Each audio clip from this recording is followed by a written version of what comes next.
अस्सलामुअलैकुम, आप देख रहे हैं टीवी 49 न्यूज यूके और मैं हूं मुनीर पीरजादा। आइए आपको ले चलते हैं आज की खबर की जानिब।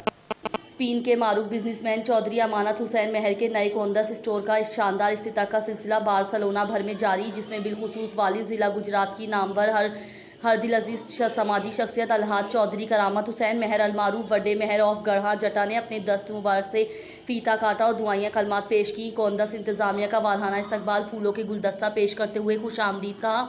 आखिर में एक पुरतकल्लुफ इफ्तार डिनर का एहतमाम किया गया। स्पेन के मारूफ बिजनेसमैन ब्रादर्स चौधरी अजमत हुसैन महर, हाफिज अब्दुल रज़ाक चौधरी, वकील अहमद चौधरी, सलीम यूसुफ चौधरी, बिलाल सिद्दीक चौधरी, वक्कास चौधरी, फजल समेत दीगर दोस्त अहबाब वर्कर्स ने चौधरी अमानत हुसैन महर को मुबारकबाद पेश करते हुए खुशी का इजहार ख्याल करते हुए कहा कि आपकी कामयाबी हमारी कामयाबी है। हमको फ़ख्र है कि हम आपके वर्कर्स हैं, आप हमारे आइडियल हैं।